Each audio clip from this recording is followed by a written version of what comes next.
नमस्कार, आप देख रहे हैं हिंदी खबर में हूं आपके साथ अमित शर्मा। समय हो गया है यूपी की नंबर 1 डिबेट जो कहूंगा सच कहूंगा का, जिसमें आज हम बात करेंगे विधानसभा में कोडिन कफ सिरप को लेकर हुए हंगामे और उसके बाद सीएम योगी की ओर से दिए गए जवाब की। कोडिन कफ सिरप को लेकर समाजवादी पार्टी और कांग्रेस सरकार पर लगातार आरोप लगा रहे थे और आरोपियों को बचाने का आरोप भी लगातार लगाया जा रहा था। हर मामले में बुलडोजर कार्रवाई करने वाली सरकार इस मामले में बुलडोजर से क्यों बच रही है, ये आरोप दोनों पार्टियों की ओर से लगाया जा रहा था।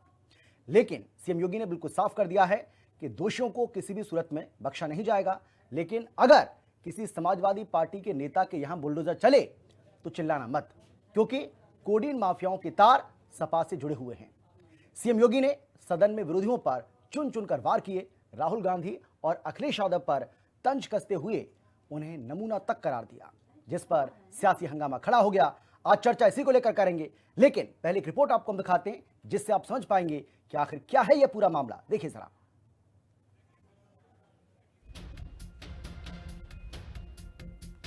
तो चलिए, जैसे ही रिपोर्ट हमारे पास आएगी हम आपको ये रिपोर्ट भी दिखाएंगे, क्योंकि हमने खास तौर पर एक रिपोर्ट आपके लिए तैयार की है जिससे आप समझ पाएंगे कि आखिर किस तरीके से इस पूरे मामले को लेकर आज दिन भर हंगामा होता रहा। सदन की जो कार्यवाही है वो भी बाधित होती रही। लेकिन सीएम योगी ने साफ तौर पर कहा कि अगर वाकई में आप चाहते हैं कि कोडिन कफ सिरप को लेकर सदन के अंदर चर्चा हो, तो हम इस पर न केवल चर्चा करने के लिए तैयार हैं, बल्कि हम आपके हर सवाल का जवाब देने के लिए भी तैयार हैं।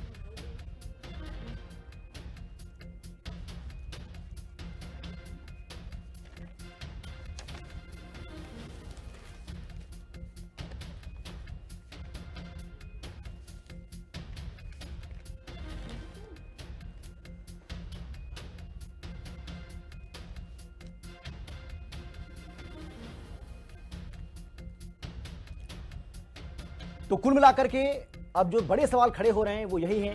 पहला तो यह है कि यूपी में कोडिन कफ सिरप पर सियासत आखिर कब तक होगी? क्या आरोपियों को बचाने की कोशिश की जा रही है, जैसा कि आरोप समाजवादी पार्टी लगातार लगा रही है, और बीजेपी ये कह रही है, सीएम योगी भी बिल्कुल साफ कर चुके हैं कि आरोपियों के जो कनेक्शन हैं वो समाजवादी पार्टी के नेताओं से अब तक जुड़े हुए साबित हुए हैं। कोडिन कांड के दोषियों के घर कब चलेगा बुलडोजर? क्योंकि योगी कह रहे हैं कि बुलडोजर तो चलेगा। जो लोग बुलडोजर की मांग कर रहे हैं उन्हें ज्यादा चिंता करने की जरूरत नहीं है, क्योंकि बुलडोजर बहुत जल्द चलते हुए वो देख पाएंगे। कोडिन कांड के आरोपियों को किसका मिल रहा है संरक्षण? सीएम योगी आदित्यनाथ किसको बोल रहे हैं नमूने? क्योंकि आज हालांकि सीधे तौर पर उन्होंने किसी का नाम तो नहीं लिया, लेकिन उन्होंने कहा कि हमारे देश के अंदर 2 नमूने हैं, जिसमें एक नमूना दिल्ली में रहता है तो दूसरा नमूना लखनऊ में।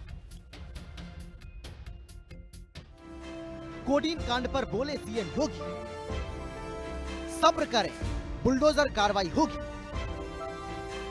बुलडोजर चलेगा, सफाई चिल्लाएंगे, नमूना बबुआ सब खैर मनाएंगे। उत्तर प्रदेश विधानसभा के शीतकालीन सत्र के दूसरे दिन विधानसभा में जमकर हंगामा हुआ। सदन के बाहर और सदन के अंदर सफाइयों ने जमकर बवाल काटा। पिछले कई दिनों से कोडिन कफ सिरप को लेकर सीएम योगी की मंशा पर सवाल उठा रहे विरोधियों पर सीएम योगी जमकर गरजे और चुन चुनकर प्रहार किए। योगी ने विपक्ष के तमाम आरोपों का करारा जवाब दिया। मुख्यमंत्री योगी आदित्यनाथ ने कहा कि कोडिन कफ सिरप का सरगना समाजवादी पार्टी से जुड़ा हुआ है। सबसे बड़े व्यापारी की एसपी नेता के साथ फोटो है।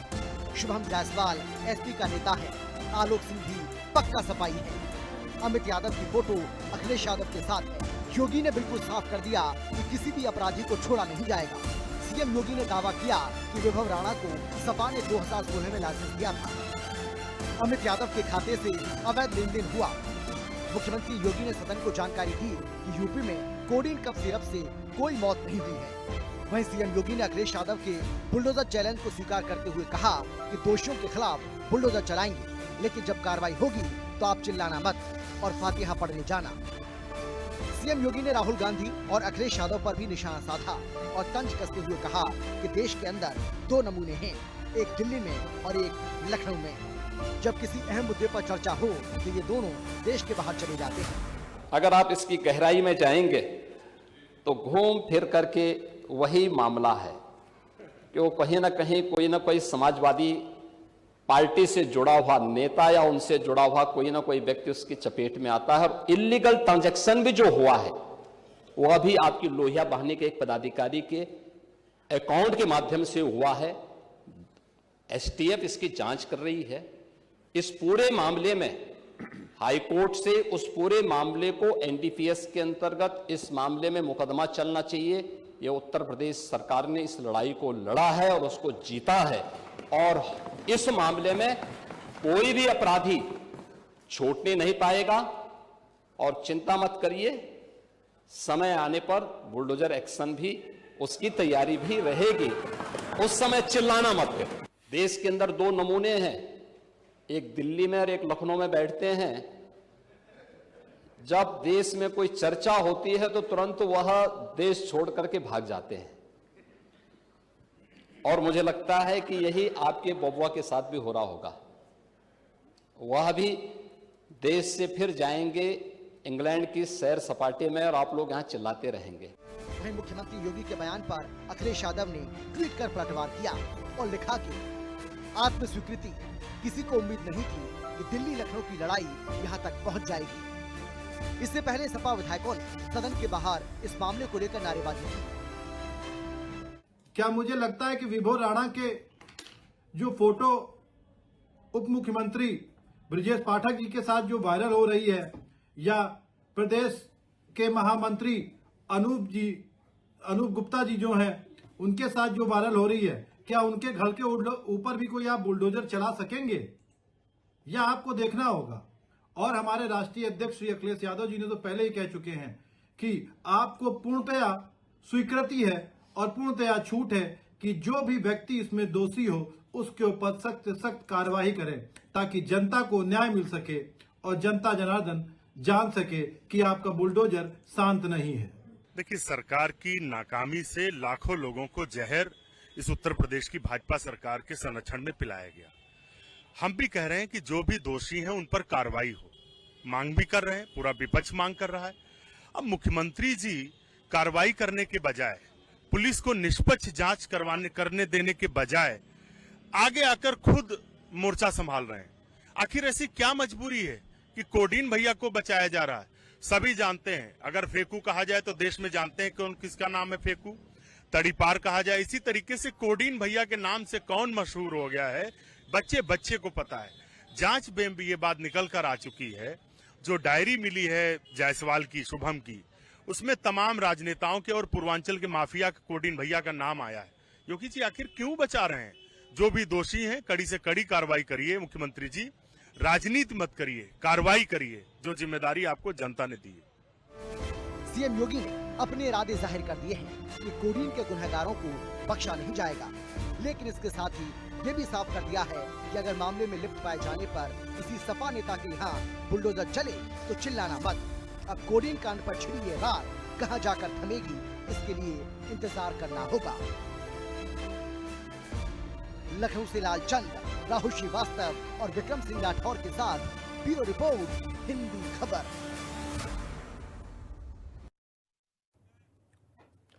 और चलिए चर्चा की शुरुआत करेंगे। तमाम जो खास मेहमान हमें ज्वाइन कर चुके हैं। हमारे साथ बीजेपी की ओर से बीजेपी के प्रवक्ता कृष्ण मोहन पांडे जी हैं, बहुत स्वागत है सर आपका।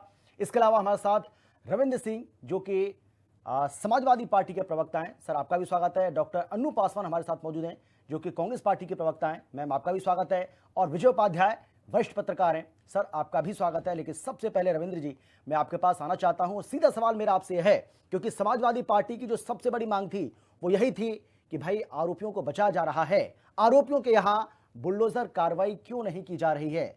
ये सरकार जहां हर आरोपी के यहां पर, हर दोषी के खिलाफ बुलडोजर कार्रवाई करती है, लेकिन यहां बच क्यों रही है? सीएम योगी ने बिल्कुल साफ कर दिया है कि आरोपियों के खिलाफ हर हाल में बुलडोजर चलेगा, लेकिन जब बुलडोजर चलेगा तो समाजवादी पार्टी के, क्योंकि कई नेताओं के लिंक्स इसमें सामने आ रहे हैं, तो फिर आप बिलबिलाएंगे तो नहीं, तो आप चिल्लाएंगे तो नहीं।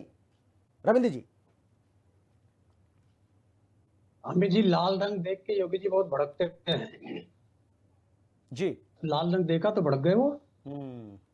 कार्रवाई तो किया नहीं, वो संसद में तो, सदन में तो बहुत कुछ बोल चुके हैं।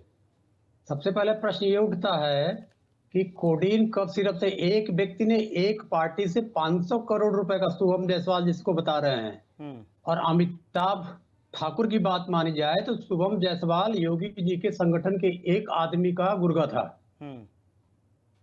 तो उसी ने एक आदमी को 500 करोड़ रुपए का कोडिन सिरप बेच दिया। एक बहुत छोटा सा मामला था कि उसके खिलाफ एनडीपीएस एक्ट में मुकदमा दर्ज करके, जहां 10 साल की भी सजा होती है, 1 साल की भी है, लेकिन वो छोटे मामले, बहुत बड़ा मामला है तो इसमें 10 साल की सजा होती है। उसके ऊपर रासुका लगा देते, गैंगस्टर लगा देते, फिर वो बता रहे हैं सफाई था। तो लाल रंग से तो भड़कने की आदत है, जानते ही लाल रंग से कौन भड़कता है। तो लाल रंग से वो भड़क गए तो शुभम जायसवाल को कर देना था, इतनी तो कार्रवाई थी। फिर ईडी भी अलग से कार्रवाई कर रही थी। ईडी तो कहां तक ले जा रही है, गल्फ कंट्रीज तक ले जा रही है। योगी जी तो कह रहे हैं कि शुभम जायसवाल आप ही का आदमी है, वो पक्का सिपाही है। योगी जी की चूंकि सदन में दिए हैं तो ऑन द रिकॉर्ड बयान नहीं आ सकता है, नहीं तो इनका बयान एसआईटी में रिकॉर्ड करना चाहिए और इनको ट्रायल में बुलाना चाहिए। नहीं, लेकिन नहीं, अगर कोई बयान नहीं, भाई कोई बात अगर सदन के अंदर की जा रही है रविंद्र जी, तो उसके तो अपने मायने होते हैं। क्या बात आप कर रहे हैं? सदन के अंदर कोई बयान अगर दिया जा रहा है तो आप उसको झुटला नहीं सकते, वो आपको साबित करना होगा। आप समझदार हैं सर, आप इस बात को जानते होंगे, आप इतने वरिष्ठ नेता हैं। आपको कार्रवाई की मालूम नहीं है जी। सदन में दिए गए बयान का कोई भी कानूनी प्रक्रिया में सम्मिलित नहीं किया जा सकता। मैं उसकी बात ही नहीं कर रहा, बयान मैं उसकी बात नहीं कर रहा हूं। मैं ये कह रहा हूं कि सदन में क्या आप ये कहना चाह रहे हैं कि सीएम योगी की ओर से बयान जो दिया गया है वो झूठा बयान है, वो गलत कह रहे हैं कि शुभम जायसवाल जो है वो समाजवादी पार्टी का नेता है? मैं ये कह रहा हूं, आप दूसरी बात कर रहे हैं, मैं दूसरी बात कर रहा हूं। धैर्य रख लीजिए, बोलिए। अच्छा आप ही बोल लीजिए, चलिए बोलिए, आप बोलिए। योगी जी के पक्ष में क्या बोलना बताइए। मैं किसी का पक्षधर नहीं हूं सर, मैं तो जनता का पक्षधर हूं। तो सुन तो लीजिए पहले, बोलिए आप। तब सुन तो लीजिए, काहे रोक रहे हैं बार में, मतलब बोलिए। 6 बार रोक चुके अब तक आप हमको। सर मुझे काउंटर तो करना पड़ेगा ना, बोलिए आप। तब सुन लीजिए पहले, एसआईटी क्यों गठित की गई, क्यों सामान्य जो कानून है हमारे वहां एनडीपीएस एक्ट 1985, क्यों उसमें गिरफ्तारी क्यों नहीं की, एसआईटी क्यों गठित की गई जब ईडी काम कर रही थी। जब ईडी कह रही है कि दुबई तक लिंक है, मतलब सेंट्रल गल्फ कंट्रीज तक लिंक है और इसका आतंकी फंडिंग से संपर्क है, तो इसमें मुख्यमंत्री को बयान देने की क्या जरूरत थी। दूसरा बात आता है एसआईटी का। एसआईटी का चरित्र बताऊं योगी आदित्यनाथ क्या है। एसआईटी का एक छात्रा ने, चिन्मयानंद की छात्रा ने उसके ऊपर आरोप लगाया और माननीय उच्चतम न्यायालय के आदेश पर एसआईटी गठित हुआ।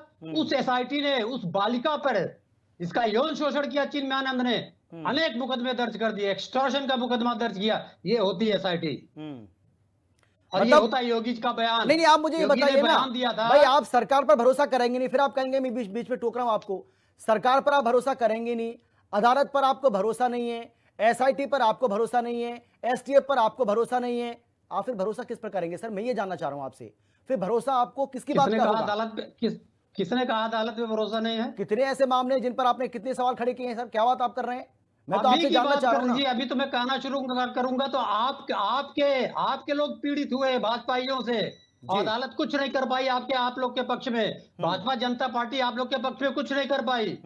अभी उस मामले मत खोलिए, अभी जो मामला है उसको चलने दीजिए। ठीक है। तो अभी सुनिए, बहुत कायदे से इस बात को सुनिए।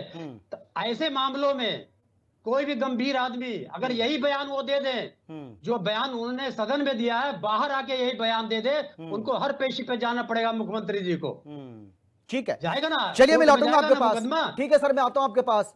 लेकिन कृष्ण मोहन पांडे जी, भाई समाजवादी पार्टी की ओर से कहा जा रहा है कि भाई मुख्यमंत्री की ओर से तमाम तरह की बातें कही गई सदन के अंदर, लेकिन कोडिन भैया और कालीन भैया के बारे में वो कुछ बोले नहीं।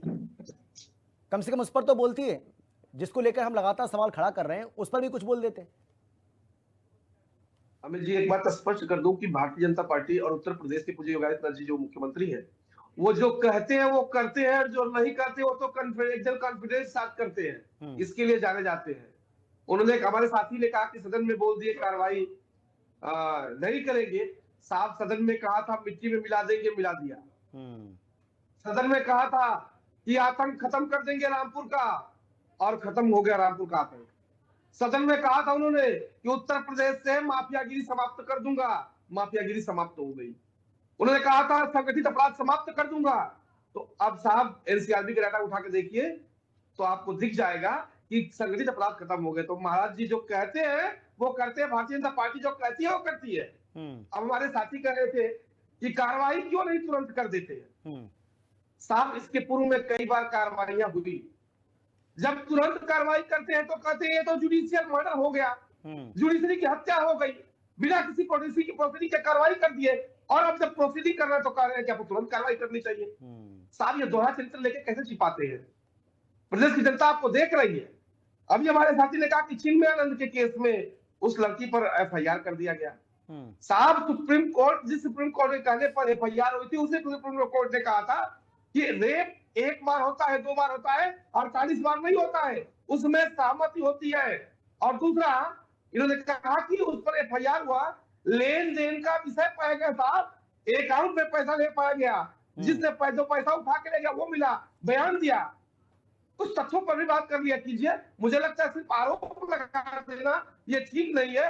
और सत्य बात है, कार्रवाई होगी, इस कोडीन पे व्यवसायियों पर कार्रवाई होगी। लेकिन पुनः इस बात को कहता हूं कि तब सड़क पे आके ये मत चिल्लाइएगा कि जुडिशियल मर्डर है, ये जुडिशरी को दरकिनार किया जा रहा है। साहब ये उत्तर प्रदेश की सरकार है। नहीं तो आप नहीं कृष्ण मोहन जी, तो फिर आप इस बात को दावे के साथ आप कह सकते हैं, क्योंकि जो अखिलेश यादव लगातार दावा कर रहे हैं, कभी कहते हैं कोडिन भैया, कभी किसी को कहते हैं कालीन भैया, तो चाहे वो कोडिन भैया हो या फिर वो कालीन भैया, अगर बुलडोजर चलेगा, संलिप्तता अगर पाई गई, इन्वॉल्वमेंट अगर पाया गया, तो फिर कालीन हो या फिर कोडिन हो, कैसा भी भैया हो और कोई भैया हो, उस भैया के यहां बुलडोजर चलेगा। अमित भाई जी, मिट्टी में मिला देंगे एक आदमी को कहा गया था, लेकिन उसमें संबंधित जितने लोग थे सब पे कार्रवाई हुई। अब उनकी गुंडाई नहीं, अब पुलिस का नाम सुन के कांपने लगते हैं जो प्रयागराज में और चित्रकूट के क्षेत्र में गुंडाई करते थे। पुनः इस बात को मैं आश्वासन नहीं कह रहा हूं, बड़े मजबूती से इस बात को कह रहा हूं और बड़ी जिम्मेदारी के साथ कह रहा हूं कि इस कोडीन नाम के व्यवस्था में जितने लोग भी अपराधी सम्मिलित है, एक एक पर कार्रवाई होगी। वो कृष्ण मोहन पांडे है, वो कोई सुनील सिंह हो, विजय उपाध्याय, कोई भी हो, नाम कुछ भी हो सकता है, परंतु यदि अपराध में सम्मिलित है तो मजबूती के साथ कार्रवाई होगी। और उत्तर प्रदेश की जनता देखेगी कि कैसे अपराधियों के साथ सलूक उत्तर प्रदेश सरकार कर रही है। इस बात का पूरी जिम्मेदारी। ठीक है सर, मैं लौटूंगा आपके पास, मैं आऊंगा आपके पास, डॉक्टर अनु पासवान, क्योंकि योगी जी कह रहे हैं कि भाई हमारे देश के अंदर 2 नमूने, एक नमूना जो है वो दिल्ली में बैठता है और दूसरा नमूना जो है वो लखनऊ में बैठता है या रहता है। तो मैं आपसे ये जानना चाह रहा हूं कि नमूने की बात अगर योगी आदित्यनाथ कर रहे हैं, मतलब कुल मिलाकर के उनका कहने का मतलब यही है कि भाई राजनीति तो ये लोग करते हैं, लेकिन राजनीति जो है इनके लिए पार्ट टाइम है एक तरीके से, क्योंकि जब भी किसी भी गंभीर विषय को लेकर चर्चा होती है देश के अंदर या फिर राज्य के अंदर, तो ये दोनों विदेश चले जाते हैं।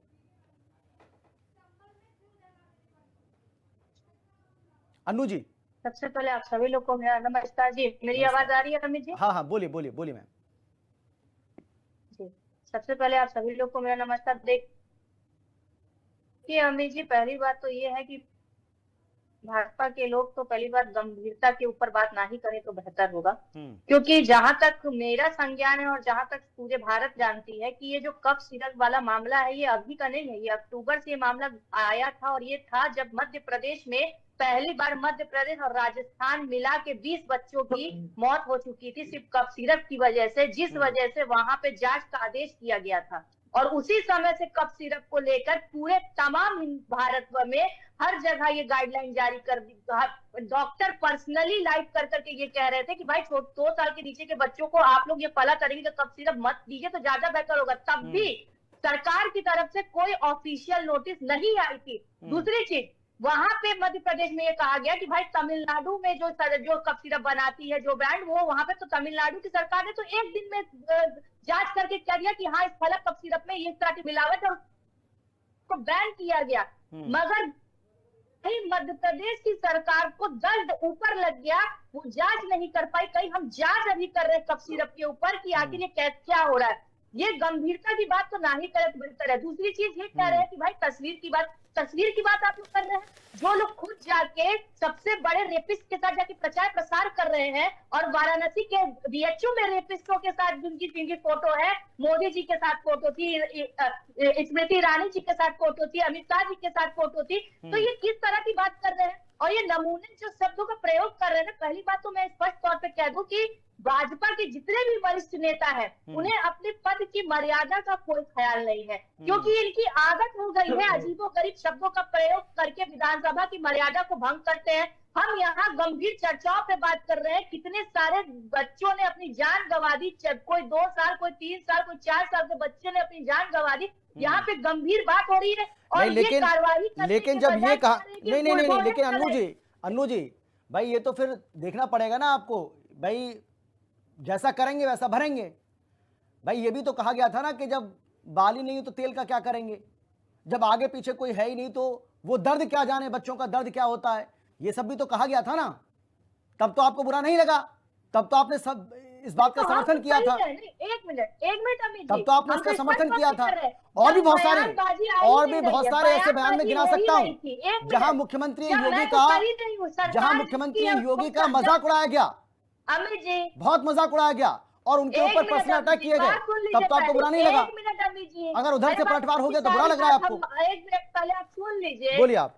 एक मिनट पहले सुन लीजिए, मैंने अभी आपसे क्या कहा, शुरुआत में मैंने कहा कि ये कफ सिरप का मामला आज से नहीं अक्टूबर से चल रहा है, मगर क्या विधानसभा चलने का इंतजार मुख्यमंत्री जी कर रहे थे या प्रधानमंत्री जी संसद सत्र चलने का इंतजार कर रहे थे? भाई ये ऐसी पद है जो जहां नहीं, लेकिन इस तरीके के अन्नू जी मुझे आप ये बताइए कि एसआईटी का गठन एसआईटी का गठन क्या अभी किया गया है क्या? बात पे कार्रवाई करनी चाहिए। मुझे आप ये बताइए एसआईटी का गठन अभी किया गया है क्या? क्यों नहीं कार्रवाई?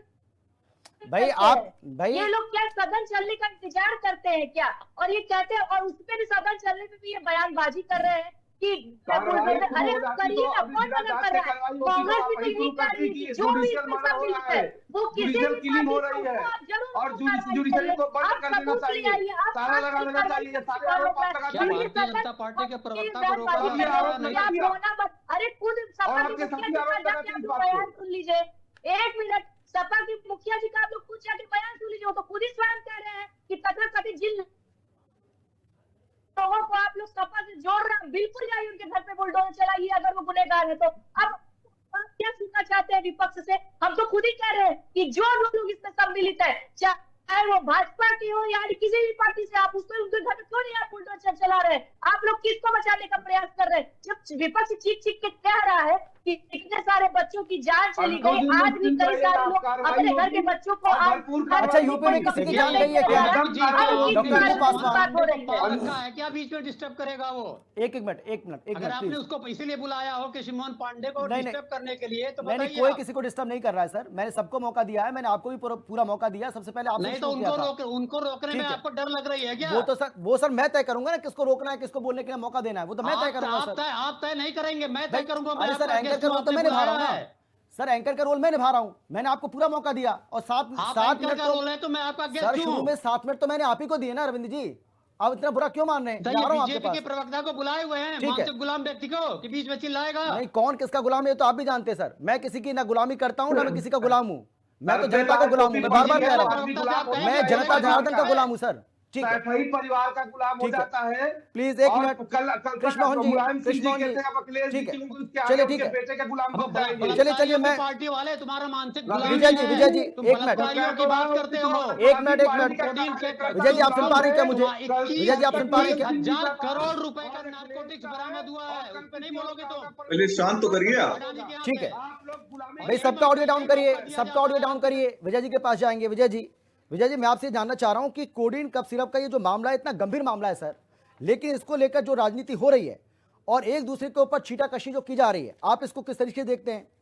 क्योंकि लगातार अखिलेश यादव की ओर से यह आरोप लगाया जा रहा है कि भाई स्वजातियों को बचाने की कोशिश की जा रही है, कालीन भैया, कोडीन भैया, नए नए नाम दिए जा रहे हैं। अब योगी बिल्कुल साफ कर चुके हैं, चाहे भैया कोई भी भैया हो, किसी भी तरीके का भैया हो, चाहे वही भैया हो जिनकी समाजवादी पार्टी के मुखिया के साथ तस्वीर है, बुलडोजर चलेगा तो चलेगा, कार्रवाई होगी तो होगी। कैसे देख रहे हैं आप इसको?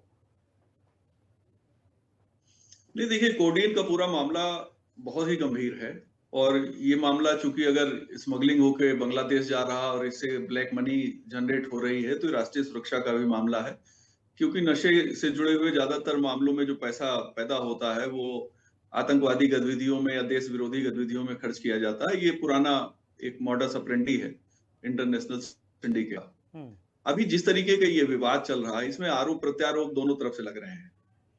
मैं विपक्ष की जिस परंपरा को मैं जानता हूं कि सिर्फ सोशल मीडिया के जरिए आरोप प्रत्यारोप तक ही मामला सीमित नहीं रहता था। पहले दस्तावेजों के साथ बाकायदा प्रेस कॉन्फ्रेंस की जाती थी अपोजिशन के द्वारा और दस्तावेजी सबूत दिए जाते थे। अभी तक मीडिया के सामने सिर्फ आरोप मौखिक लगाए गए हैं, दस्तावेजी सबूत नहीं दिए गए हैं, ना तो विपक्ष की तरफ से ना सरकार की तरफ से। सरकार की कह रही है कि एजेंसियां जांच कर रही हैं, उसमें लोगों के नाम हैं। अब जब विपक्ष दस्तावेज रखता है तो उसके जवाब में सरकार भी रखती थी। मुझे याद है 2007 में जब विधानसभा चुनाव उत्तर प्रदेश का चल रहा था तो कांग्रेस की तरफ से कपिल सिब्बल ने यहाँ कैंप कर दिया।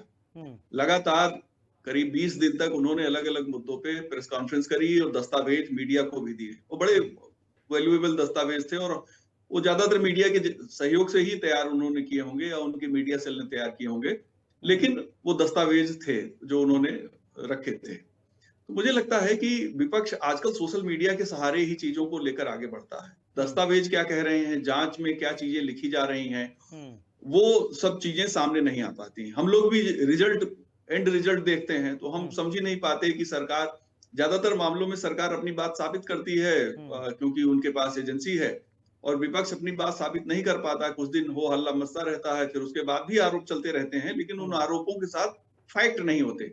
तो बेहतर होता ये कि विपक्षी दलों ने कोडीन को लेकर कुछ फैक्ट सीट शेयर किया होता मीडिया के साथ, तो शायद आज इस तरीके की बहस की गुंजाइश ज्यादा न होती, शायद मुद्दा कुछ और होता। नहीं, लेकिन पांडे तो, जी जो बीजेपी के प्रवक्ता, नहीं विजय जी, लेकिन बहस तो इस बात में उलझ गई है ना कि किसका फोटो किसके साथ है।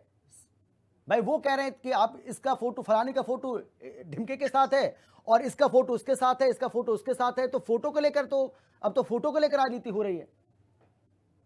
समस्या तो ये है ना। मैं यही कह रहा हूं ना कि जिन लोगों के फोटो पे बात हो रही है उनके बारे में शुरुआती जानकारी जांच एजेंसियों के जरिए बाहर आ रही है या नेताओं के आरोप के जरिए बाहर आ रही है। अब जैसे पांडे जी ने अभी मेरा नाम ले लिया, पता नहीं क्यों इन्होंने ले लिया, मैं नहीं समझा, लेकिन अगर कल को कोई क्लिप काट के निकाल के दिखा देगा कि साहब इसमें तो इनका नाम भी है कोडीन में, देखिए वो भाजपा के प्रवक्ता ने कहा, तो दुरुपयोग हो सकता है। पांडे जी इतना अलर्ट नहीं रहते हैं, ये बड़े चूंकि सत्ता में है तो कुछ ओवर कॉन्फिडेंस में है, किसी का भी नाम ले लेते हैं, और ये इन्होंने सुविधा दे दी कि उतना पोर्शन काट के कोई सोशल मीडिया पे डाल दे, देखिए इनका भी नाम है, जैसे वो कई चीजें ऐसी चलती हैं। तो सोशल मीडिया के जरिए जब आप राजनीति करते हैं तो उसमें बड़े रिस्क हैं, क्योंकि ये चीजें बहस में तो आती हैं, चर्चा में आती हैं, लोग देखते हैं, बहुत से लोग मजा लेने के लिए देखते हैं, कुछ लोग जो सरकार के खिलाफ हैं वो सरकार के खिलाफ की चीजें देखते हैं, जो पक्ष में है वो पक्ष वाली बातें देखते हैं, लेकिन जो तथ्य है वो तथ्य दब जाता है।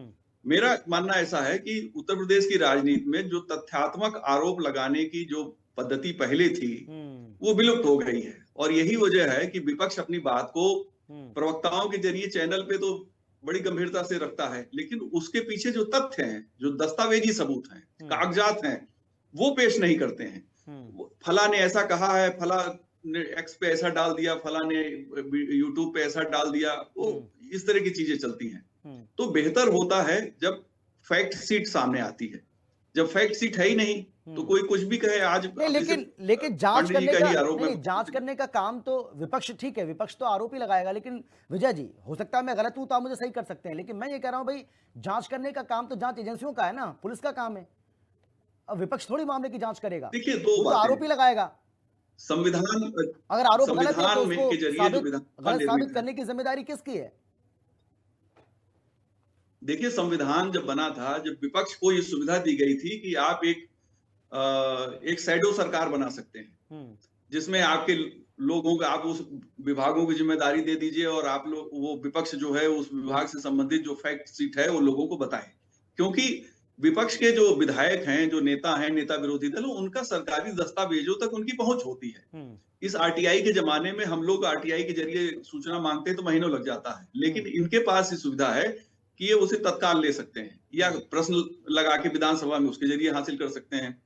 तो विपक्ष की ही जिम्मेदारी है जब वो आरोप लगाए तो फैक्ट सीट ले आए, तब सरकार थोड़ी डिफेंसिव हो सकती है। लेकिन अगर फैक्ट सीट ही आपने नहीं रखे, आपने मौखिक आरोप लगाए, तो उसके जवाब में मौखिक आरोप उधर से भी लग गए, इन्होंने फोटो पेश किया, उन्होंने भी फोटो पेश किया। तो अब इस इस तरह की प्रस्तुतिकरण में सच्चाई क्या है ये जनता कैसे जानेगी? जनता तो तब ठीक है। जानेगी कि लेकिन साहब एक देखिए छोटा सा ये सवाल और है दस्तावेज आखिर है। मेरा आपसे, कुछ उसके बाद मैं आगे बढ़ूंगा। सर, ये जो आरोप लग रहे हैं सरकार के ऊपर कि भाई आरोपियों को बचाया जा रहा है, इसमें कितना दम नजर आता है आपको? देखिए, जब तक जांच हो रही है तब तक तो ये कहा ही नहीं जा सकता कोई बच रहा है। जांच के या तो अपोजिशन फैक्ट कोई ले आए कि भाई देखिए ये इनका नाम इस कागज में था लेकिन इनके खिलाफ कोई जांच नहीं हो रही है, तब तो माना जाए। हमारे पास कोई डॉक्यूमेंट नहीं है, डॉक्यूमेंट प्रोवाइड करने का, देखिए हम लोग भी डॉक्यूमेंट तक हमारी एक्सेस होती थी, लेकिन आजकल की सरकारों में हमारी एक्सेस नहीं हो पा रही है। क्यों नहीं हो पा रही है? कि जब से आरटीआई आया है तो सरकार कहती है भैया आप आरटीआई के जरिए आई। अफसर सीधे बात ही नहीं करते, उनको लगता है, वो पत्रकारों से आजकल अफसर इसलिए नहीं बात करते, उनको लगता है कहीं स्टिंग न कर लें, मोबाइल में कैमरा न लगा हो और हम कुछ बोलें। और तो जो पर्सनल रिलेशन हम लोगों के अधिकारियों से हुआ करते थे, अब वो दौर नहीं रहा। इलेक्ट्रॉनिक मीडिया के जमाने में, ठीक है सर, आता हूं मैं या आपके पास। यूट्यूब रविंद्र जी, चैनल के जमाने में रविंद्र ये जी, कमजोर हो गया भाई तो हम लोगों की एक्सेस अब उस तरह से नहीं रही। ठीक है रविंद्र जी, देखिए भाई ये तो आप नहीं कह सकते ना कि सरकार इस मामले में लापरवाह बनी हुई है, सरकार कोई कार्रवाई नहीं कर रही है। भाई आज योगी जी की तरफ से जो जानकारी दी गई उसमें उन्होंने बताया कि भाई 79 अभियोग दर्ज हो चुके हैं, 225 लोग जो है वो नामजद हैं, 78 अरेस्टिंग अब तक हो चुकी हैं, 78 लोगों की गिरफ्तारी अब तक हो चुकी है, 134 ऐसी फर्में जिन पर रेड मारी गई है, छापा उन पर मारा गया है। तो भाई कार्रवाई तो सरकार कर रही है ना। अब जांच होगी, जांच के बाद ही तो दूध का दूध और पानी का पानी होगा। अब किसी के घर पर ऐसे ही बुलडोजर चल जाए तो भाई सवाल भी तो आप ही लोग खड़ा करते हैं ना कि भाई देखिए कि ये तो नियम कानून को बिल्कुल ताक पर रखकर और बुलडोजर कार्रवाई चल रही है, किसी के घर को भी जमींदोज कर दे रहे हैं। ये भी सवाल तो आप ही खड़ा करते हैं ना। अब भाई सरकार को समय तो दीजिए ना थोड़ा सा जांच करने का।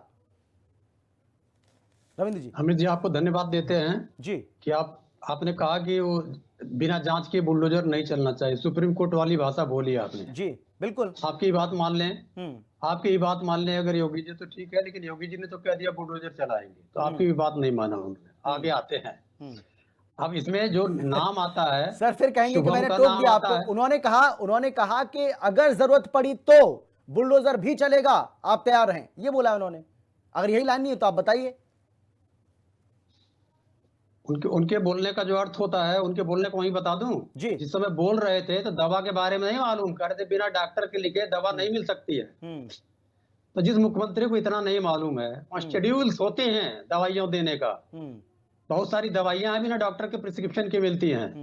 तो जिस मुख्यमंत्री को ये नहीं मालूम, उस मुख्यमंत्री के बात क्या करेंगे। आगे आते हैं जिस विषय पे आप बात कर रहे थे।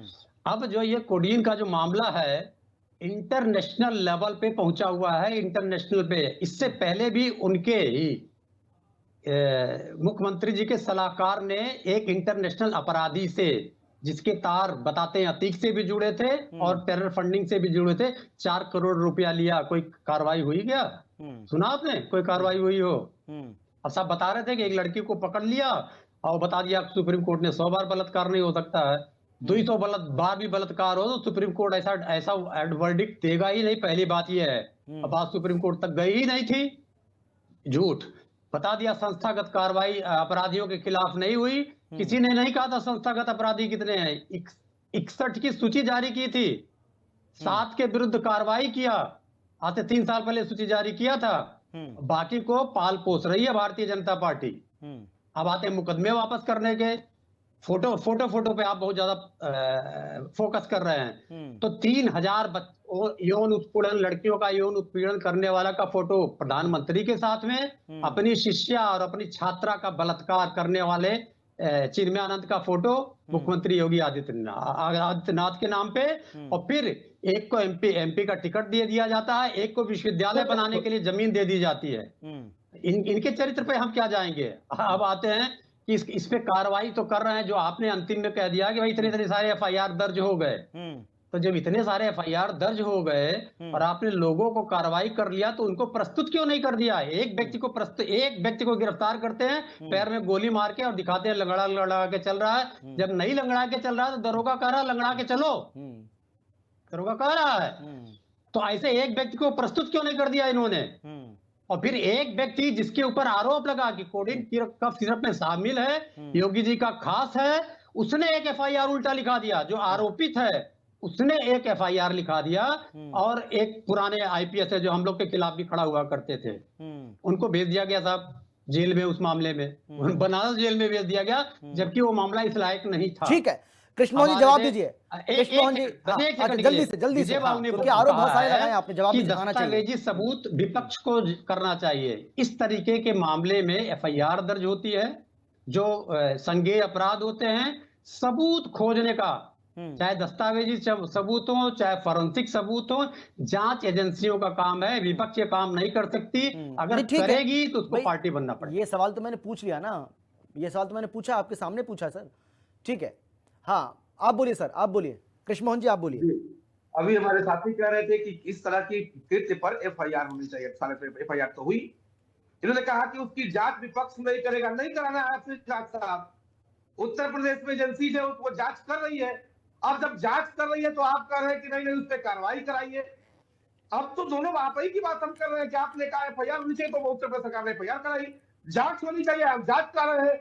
जांच में जो भी दोषी पाया जाएगा उन पर कार्रवाई होगी। और मुख्यमंत्री ने कहा है कि कोई भी व्यक्ति उसमें होगा तो निश्चित तौर पर उस पर कार्रवाई होगी, और जरूरत पड़ी तो बुलडोजर भी चलेगा, एकदम निश्चित है। रविंद्र भैया चलेगा भी बुलडोजर। हाँ, अंतर इतना ही है कि तब ये मत कहिएगा कि साहब ये तो जुडिशियल, बिना जुडिशरी के कुछ आदेश लिए हो रहा है, ये तो अन्याय हो रहा है। नहीं, लेकिन कृष्णमोहन जी ये सवाल तो पूछा जाएगा ना कि भाई जब अभी जांच चली रही है, कि जो भी दोषी होगा उस पर कार्रवाई होगी। ठीक है, लेकिन कृष्णमोहन जी मैं आपसे जानना चाह रहा हूं कि जब अभी जांच चली रही है, अभी बार बार यही बात कर रहे हैं कि अभी जांच चली रही है, तो जांच जब चली रही है तो ये आप कैसे कंफर्म कर गए, या कैसे आपको ये पता चला कि समाजवादी पार्टी के जो तमाम नेता हैं वो इसमें संलिप्त हैं? भाई जांच चल रही है ना, अभी तो जांच चल रही है, जब जांच पूरी होगी उसके बाद ही तो सब पता चल पाएगा कि असली गुनहगार कौन है और कौन कौन लोग इसमें शामिल थे। अभी से ये कह देना कि भाई इसमें समाजवादी पार्टी के नेताओं के लिंक्स हैं, उनके लिंक्स सामने आ रहे हैं, तो जब जांच चल रही है तो थोड़ा और इंतजार कर लेते। क्या कहते हैं आप? अमित भाई बिल्कुल आप सही कह रहे हैं, एकदम सही कह रहे हैं आप। अभी हमारे मित्र रविंद्र जी ने इस बात को कहा कि उसकी सुमन जायसवाल की डायरी से भारतीय जनता पार्टी के कई लोगों के नाम है, इनका कहना है साहब उसी डायरी में वो ऐसे लोगों का नाम है जो समाजवादी पार्टी के नेताओं से मिलते जुलते हैं। तो उन सारी चीजों की बातें अब सामने आने वाली है। कौन मैंने डायरी का जिक्र किया ही नहीं, क्यों झूठ बोलते हैं? डायरी का जिक्र नहीं किया। मिल रहा था, एक लोगों की जांच व्यवस्था खुल रही है, रिपोर्ट मुझे डायरी के बारे में नहीं मालूम। कार्रवाई होगी तब उस दिन दूध का दूध पानी का पानी हो जाएगा कि कोलिन भैया कौन था, कोलिन भैया को सांसद बनाने के लिए कौन अकुताया हुआ था, उनके साथ कौन कौन लोग सम्मिलित थे, ये सारी चीजें खुल के आएंगी। रही बात शुभम जायसवाल की या किसी भी व्यक्ति की जो इस अपराध से जुड़ा हुआ है, उनको बख्शा नहीं जाएगा। ये बड़ी जिम्मेदारी से इस बात को कह रहा हूं। ठीक है, डॉक्टर अनूप पासवान आप बोलिए। डॉक्टर अनूप पासवान, भाई सीएम योगी बार बार कह रहे हैं कि भाई हम छोड़ेंगे नहीं, और देखिए भाई आप लोग कह रहे हैं कि वो तो सदन के अंदर कह रहे हैं, अब सदन के अंदर अगर कोई बात कह रहे हैं तो फिर कानूनी कार्रवाई में उसको शामिल नहीं किया जा सकता है। तो भाई बहुत सारी बातें उन्होंने सदन के अंदर ही तो कही हैं, चाहे वो मिट्टी में मिलाने की बात हो, चाहे वो माफियाओं के खिलाफ कार्रवाई करने की बात हो, या कोई और बात हो। जितनी बातें उन्होंने सदन के अंदर कही उसका जमीन पर असर हमें देखने को मिला है। तो अगर सदन के अंदर कोई बात अगर कही जा रही है तो फिर आपको मुख्यमंत्री की जो वो कह रहे हैं उस पर उस शक पैदा क्यों हो रहा है बात पर?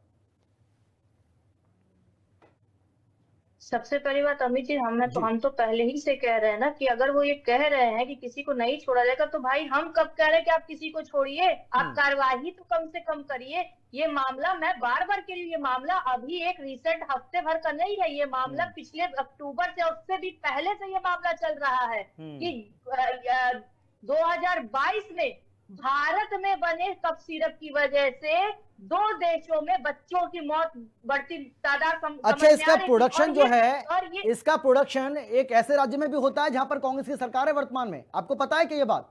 भाई अरे मैंने शुरू में ही अमित जी आपसे कहा, इसका प्रोडक्शन वहां पर होता है जहां आपकी सरकार है।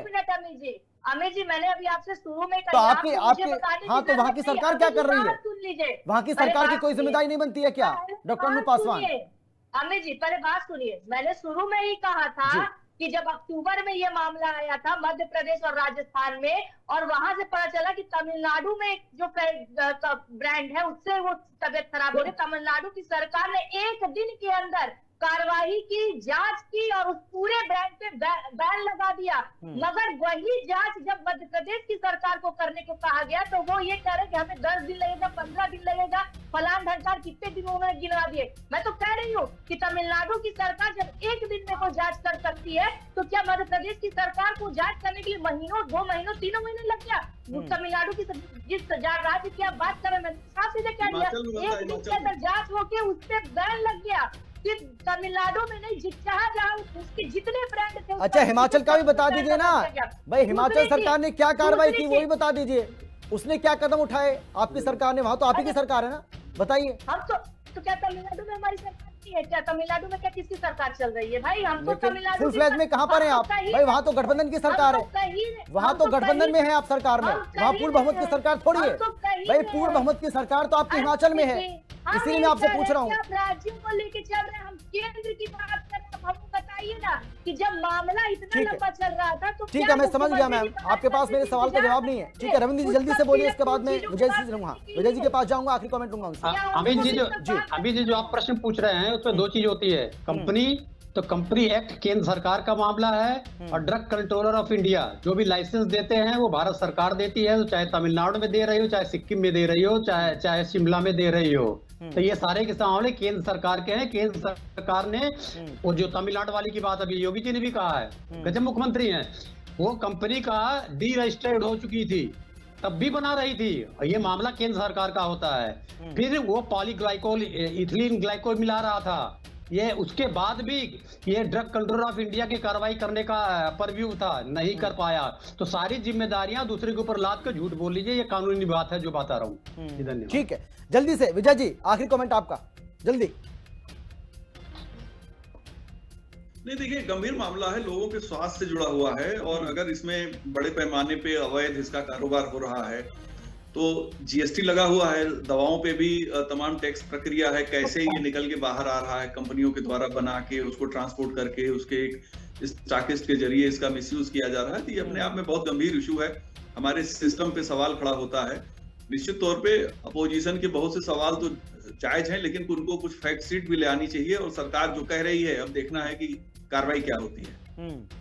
लेकिन बुलडोजर से ही न्याय मिलना चाहिए, क्योंकि भाई अब तो विपक्ष जो विरोधी बुलडोजर का विरोध कर रहे थे अब तो वही मांग कर रहे हैं कि बुलडोजर कार्रवाई हो।